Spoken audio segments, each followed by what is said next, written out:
mensaksikan barusan, pasti teman-teman menyangka itu mitos dan editan semata. Di video kali ini saya akan tunjukkan pada teman-teman 5 video anak kecil yang diganggu oleh bangsa jin yang biasa rakyat Indonesia mengenalnya dengan sebutan wewe gombel. Sesuai permintaan beberapa subscriber. Jangan kemana-mana, saksikan video ini sampai selesai.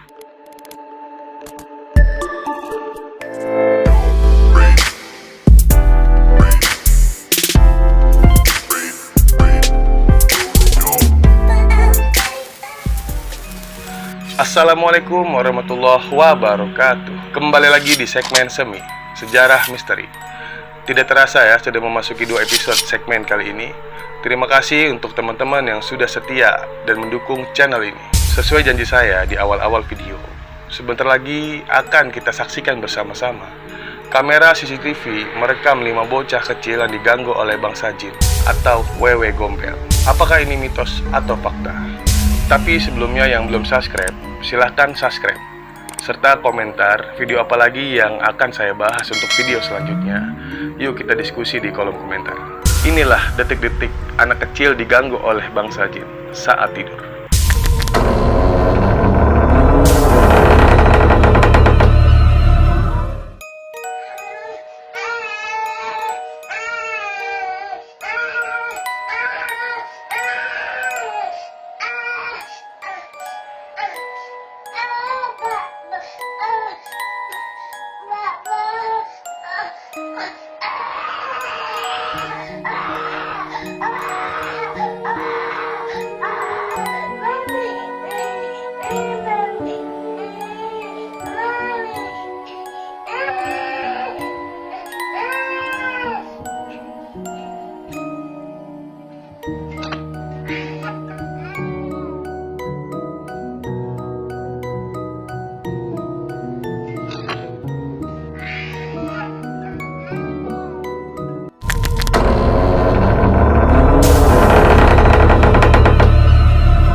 Bagaimana? Kalian sudah melihat semuanya? Menurut teman-teman, itu mitos atau fakta? Atau hanya editan semata? Kali ini saya akan membahas perbedaan Wewe Gombel Nusantara dan Wewe Gombel versi Islam. Yuk simak videonya.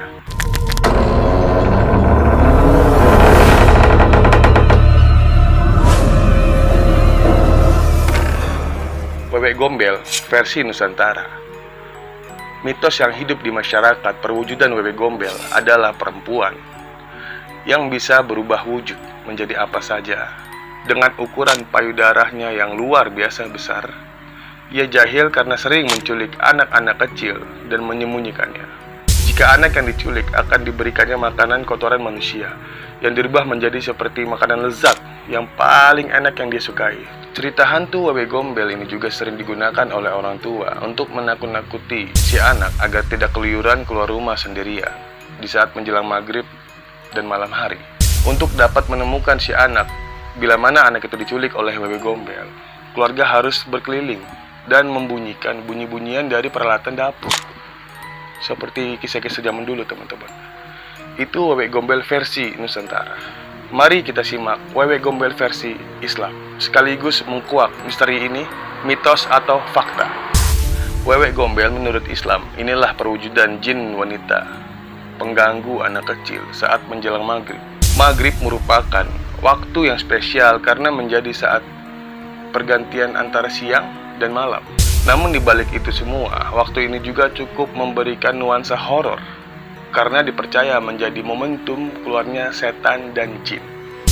Anjuran menutup rumah atau menggendong bayi ketika maghrib bukan hanya kebiasaan semata orang tua dulu, namun hal ini juga menjadi salah satu sunnah perintah dari Nabi kita Muhammad SAW kepada umatnya.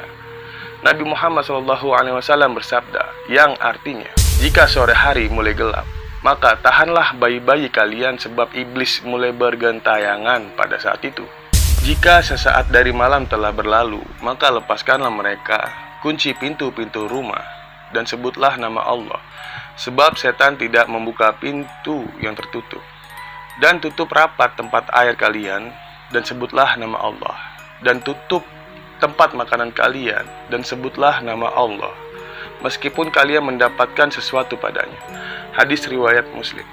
Rasulullah sudah pernah mengatakan, jika pada waktu maghrib setan dan jin bergentayangan dan bisa memasuki rumah-rumah, salah satu yang akan bergentayangan di saat maghrib adalah jin wanita pengganggu anak kecil dan ibu hamil. Jin wanita ini bernama Jin Ummu Sibyan, yang artinya ibu penyakit sawan. Bagi orang Sunda dan orang Jawa biasanya tahu soal adat istiadat disawani oleh nenek atau orang sesepuh.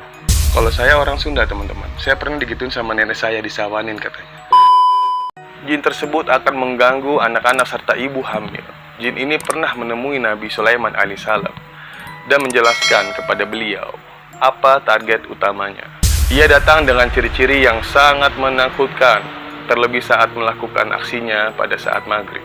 Perempuan tua ini memiliki rambut yang beruban dengan dua bola mata yang berwarna biru. Kedua keningnya bertanduk, betisnya kecil, rambutnya kusut, mulutnya ternganga dan keluar pucuk api daripadanya, dan bisa memecahkan batu bata yang besar dengan pekikan suaranya. Nabi Sulaiman kemudian bertanya kepada jin tersebut, "Siapa kamu? Adakah kamu daripada jenis manusia atau jin? Karena aku tidak pernah melihat orang yang paling bodoh selain daripada engkau." Jin itu, perempuan itu, menjawab, "Akulah Ummu Sibyan yang dapat menguasai atas anak Adam, laki-laki dan perempuan. Aku boleh masuk ke rumah-rumah, menggonggong seperti anjing, bertebah seperti lembu, bersuara seperti keledai, dan bersiul seperti ular." Si jin menjelaskan lagi, jika ia bisa bertukar wajah dan berubah wajahnya sesuai dengan keinginannya, kemudian bisa mengikat rahim perempuan serta membunuh anak-anak yang masih ada di dalam rahim. Mereka masuk ke perut, lalu menendang bayinya yang masih di dalam rahim, hingga sang ibu keguguran. Mereka juga mengganggu anak-anak kecil, memberikan kepadanya kepanasan yang sangat panas dan kesakitan yang mengerikan. Nabi Allah Sulaiman alaihissalam menangkapnya dan berkata, "Wahai perempuan cilaka, kamu tidak boleh lari dari genggamanku, hingga berikan satu perjanjian dan sumpah setia kepada anak cucu Adam, lelaki dan perempuan. Dalam keseharian mungkin kita sering melihat ada anak-anak yang menangis ketika maghrib tiba. Tidak hanya itu, mereka menjerit dengan mata terbelalak ke arah tertentu seperti melihat sesuatu. Tidak jarang anak-anak juga demam tinggi hingga berakibatkan fatal. Orang tua seharusnya mengikuti anjuran Nabi Muhammad SAW, menutup pintu ketika maghrib serta menggendong anak-anak mereka yang masih kecil. Pasalnya, gangguan dari jin Sibyan ini bisa menyebabkan penyakit bagi anak seperti sawan tangis, autisme, nakal, dan berbagai kompleksi otak lainnya. Wanita hamil juga harus lebih waspada dari jin yang bernama Sibyan ini. Dari Abu Hurairah radhiyallahu anhu berkata, aku mendengar Rasulullah SAW bersabda, tidak ada seseorang pun dari anak keturunan Adam yang dilahirkan kecuali dia disentuh oleh setan saat dilahirkan. Maka dia akan berteriak menangis dengan keras karena tersentuh setan tersebut, kecuali Maryam dan anaknya, Nabi Isa. Tapi teman-teman jangan khawatir. Ingatlah, jin dan setan sangatlah lemah sekali tipu dayanya. Bila kita selalu menjaga sholat, membaca Quran, zikir pagi dan petang, selalu mengingat Allah, insya Allah, dengan adanya Allah menciptakan jin, melainkan hanya untuk ibadah kepadanya. Wallahu a'lam bishawab. Jadi dari kisah tersebut bisa disimpulkan video 5 anak bocah yang diganggu oleh jin adalah fakta, bukan mitos semata. Itulah perbedaan Wewe Gombel versi Nusantara dan Wewe Gombel versi Islam. Jika di versi Islam itu bukan Wewe Gombel namanya teman-teman, tapi Sibyan. Apakah ada kesamaan di antara keduanya? Tulis di kolom komentar, kita diskusi sama-sama. Semoga kita dilindungi oleh Allah dari hal-hal tersebut. Jangan lupa teman-teman, setelah menonton tayangan ini, mari sama-sama kita menjaga wudhu dan bentengi istri dan keluarga kita dengan bertakwa kepada Allah Subhanahu wa Ta'ala. Hidup akan terasa aman, tantram, dan makmur, insya Allah. Semoga video ini membawa perubahan dalam sudut pandang dan bermanfaat bagi teman-teman. Jangan lupa subscribe jika kalian suka dan komen kisah apa lagi yang harus kita bahas di video selanjutnya, serta share ke ibu-ibu hamil dan menyusui. Mohon maaf bila ada salah-salah dalam berucap atau kurang pas dalam menyampaikan informasi, mohon dimaafkan sebesar-besarnya. Kebenaran hanya milik Allah Subhanahu wa Ta'ala. Saya Al-Fakir BPHT, mohon izin pamit dulu. Next, berjumpa di video selanjutnya. Assalamualaikum warahmatullahi wabarakatuh.